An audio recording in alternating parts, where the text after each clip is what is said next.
dito sa bansa natin, magkaisa po tayo na pamunuan tayo ng isang presidente na hindi natatakot kanino man, na sumusunod sa batas, na may puso sa bawat Pilipino, na kahit sino pwede siyang lapitan at nakikinig sa bawat hikahos o reklamo ng bawat Pilipino. Yan ang nakikita ko kay President Duterte. Diba? Ngayon, anong ginagawa nila? Inimbestigan sa Congress? Thanks God. Wala silang alam sa batas. Isa akong nanay. Hindi ko kaya bantayan ang mga anak ko. Pag umalis ako nagtatrabaho, asawa ko nagtatrabaho, ang mga anak ko malaya sa school. Diba? Mababantayan ba namin kung sino-sino ang kasama? Hindi. Pero pag may Pangulo na may kinatatakutan ng mamamayan, lalo na pagdating sa droga, walang kabataan sa pagiging curiosity na pumasok sa pagiging addict. Po akong anak at 3 lalaki. Nababahala na po ako sa paligid. Kasi, during the 30 time, kahit saan kami pupunta kasi I'm from Manila, alam naman ng lahat, siguro buong Pilipinas, na ang Divisoria, napaka-delikadong lugar. Kaya po, o kung saang banda sa Maynila, maraming snatcher, hold-upper, lahat po nandyan. Nung umupo po ang Pangulong Duterte natin, bigla po itong nagbago at lahat po takot. So nakakatuwa po nung time na sa tagal ko na nakatira sa Manila, first time kong nakaramdam na hindi lang ang snatcher, magnanakaw o mga lumalabag sa batas ang takot sa Pangulo, kundi ang mga opisyal ng gobyerno. Sino-sino bang mga opisyal? So, ilahat ko po sila lahat. Bakit po? Ang trabaho ko po ay bilang isang paralegal, private paralegal ng law office. So, lagi po ako nasa labas, nakikita ko lahat ng situation ng bansa, nang nangyayari dito sa paligid ng Metro Manila. Minsan nakakarating din ako ng Mindanao to file, pag inutusan ako, doon ako mag-file, ipapile yung kaso. So, nahahabag ako bilang isang Pilipino na magbingi-bingihan lang sa mga nangyayari. So, ako po, nandito ako ngayon para tumulong, sumuporta at magkaisa sa nararapat nating gawin bilang Pilipino. Hahayaan na lang ba natin na ang Congress hindi sundin ang batas ng bansa? Ang bawat politiko na nakaupo sa tungkulin nila bilang kung saan sila nakaupo, may oath sila sa gobyerno na dapat panindigan nila yon. Wala silang boss, wala lahat, kundi ang susundin nila yung taong bayan. Sinong boss nila, di ba? Taong bayan. Anong sabi dati ni Pinoy, dating President Aquino? Ang boss ko ang taong bayan. Tama po yan. The highest position of this country is taong bayan. Pag tayo lahat nagkaisa at hindi nagwatak-watak para sa tamang pakikipaglaban, di ba? Hindi dapat tayo matakot. Kasi may batas tayo, may guide. Ang bawat nanungkulan, ang Congress, hindi po nila sinusunod. Nakikita ko po, alam mo, hindi ako lawyer. Pero sa tagal ko nang nag-assess sa lawyer, nakikita ko ang tama at mali at kung ano nararapat na batas. Announcement lang po. May kasama po tayong nawawalan ng wallet. Namili po ng face mask. No? Baka may nakapulot po ng wallet.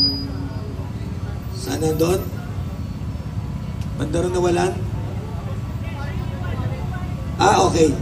Yung kasama po natin na namili ng face mask, yung wallet mo na iwan doon, may lamang tumataginting na 37.5 million. No? Mangyayari, instead na magpangayan sila dyan, kung ano-ano pang gagawin nila mga investigation, instead na marami pa sana magagawa sila sa bansa natin. Pero wala. May narinig ba kayo na si BBM may project na pinondohan? Di ba wala? Saan lahat napunta ang project ng gobyerno? Diba? Nasa flood control daw. Tapos ngayon, makikita nyo, mga salita niya, na hindi na daw niya ipapagawa kasi magkakaroon na naman ulit daw ng bagyo. So masisira ulit. Tama ba yun? Tama ba tayo pamunuan ng isang pangulo? Ganon ang thinking? Diba? So dapat po, dito sa bansa natin, magkaisa po tayo na pamunuan tayo ng isang presidente na hindi natatakot kanino man, na sumusunod sa batas, na may puso sa bawat Pilipino, na kahit sino pwede siyang lapitan at nakikinig sa bawat hikahos o reklamo ng bawat Pilipino. Yan ang nakikita ko kay President Duterte. Diba? Ngayon, anong ginagawa nila? Inimbestigahan sa Congress. Thanks God. Wala silang alam sa batas. Kasi kahit saan nila dalhin si President Duterte, kahit saang investigation, kahit may international court pa yan, alam ni Presidente ang ginagawa niya. Ang ginagawa niya para sa mga kabataan na pag-asa ng bayan. Isa akong nanay. Hindi ko kaya bantayan ang mga anak ko. Pag umalis ako nagtatrabaho, asawa ko nagtatrabaho, ang mga anak ko malaya sa school. Diba? Mababantayan ba namin kung sino-sino ang kasama? Hindi. Pero pag may pangulo na may kinatatakutan ng mamamayan, lalo na pagdating sa droga, walang kabataan sa pagiging curiosity na pumasok sa pagiging addict. Bakit? Dahil may kinatakutan eh. Ngayon, wala na namang kinatakutan. Pumunta kayo ng Divisoria, magbag kayo, dumaan kayo, kahit hawak yung cellphone. Maya-maya, na-snatch na yan. Pumunta kayo ng Divisoria, na may dala-dala kayong ganitong bag, maya-maya, slash na ang bag nyo. Diba? Hindi na malaya. Diba, ganun ba ang gusto natin sa bansa natin? Diba? Ano na mangyayari? Ano nang kinabukasan? Paano ng bansa natin? Magtulungan po tayo. Nananawagan din ako sa mga nakaupo sa gobyerno na sumunod sa tungkulin na sinumpaan nila sa bansa. Hindi yung kung anong utos sa kanila, yun ang susundin nila. Hindi po ganun. Kasi tayo lahat mawawala sa mundo. Anong legacy iiwan natin sa bansa? Di ba na we are not Filipino na nagbingi-bingihan sa nakikita sa bansa? Tayo ba ang Pilipino na walang pakialam sa nangyayari ng bansa? Kaya tandaan po, nandito ako para sa bawat karapatan nating lahat ng mga anak ko, ng mga future ng kabataan, na maging safe ang bansa natin sa droga. Sana, bago nila itolerate o bastusin ang dati nating Pangulong Duterte, mayroon silang pinapakita kung ano ang alternative nila para maiwasan ang droga. Kaso wala. Diba makikita mo sa mga news blaster na isang kapatid ng kongresista nahulihan, puno ng shabu. Sila mismo. Kaya galit sila kay President Duterte. Diba? Diyos ko po. At tingnan nyo nangyari sa staff ni Bibi Sara. Babae siya. May time kasi yan ang judiciary or sabihin natin Congress. Diba from 1 to 5 mag-serve ng order o whatsoever. It is Saturday, Sunday, may ganong senaryo, madaling araw, papasukin ka nilang basta-basta sa room. Diba? Asan ang karapatan niya bilang babae? Diba? Nakakatakot yun. Overpower sila. Anong mangyayari? Kung yan nga lawyer. Diba? Parang walang karapatan ipaglaban ang niya. Walang karapatan bilang tao na pagtanggol ang karapatan niya. Diba? Dito natin makikita nakakatakot na. Paano kung sa atin maliliit na mamayan mangyayari ito?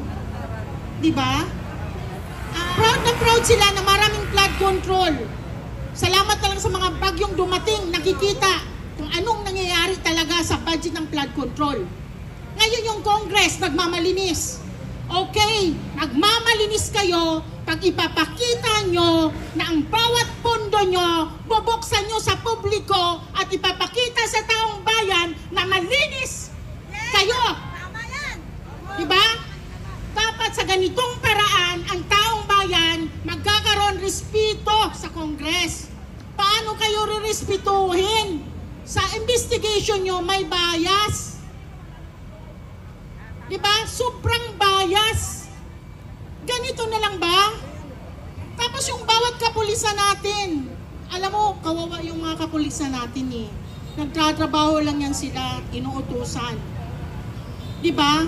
Pero ang oath nila yan, para maging, walang gulo, safe, tayo lahat. Pero may mga nanungkulan talaga sa bansa na overpowered. Iba yung ginagawa.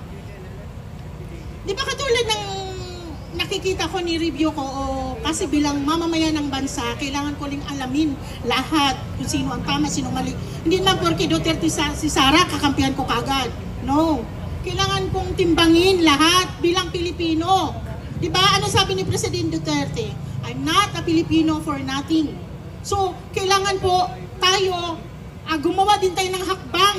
Ano bang maitutulong natin sa bansa? Bilang Pilipino.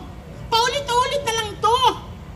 Naghihirap na ang lahat. Walang makain. Nakikita nyo ba yung kapwa nyong kababayan saan natutulog? Diba? Nakikita nyo ba ng iba? Diyos ko po, alam mo, masakit. Kasi ako, nakikita ko lahat eh. Saan ako naglalakad. Pag inutusan ako, saan akong lugar na pupunta. Bilang Pilipino, nakakahiya na ang dami nang nakaupo sa gobyerno, hindi tinutugunan talaga ang kailangan ng mamamayan. So, dito, nangyayari lalong nag-down. Akala ko pag-asa na namin si BBM. Kaya kami nagkaisa, ibuto siya. Actually, kung 1 out of 10, si BBM at saka si BP Sara, pabor ako kay BBM. Bakit? Kung ikumpara, bakit?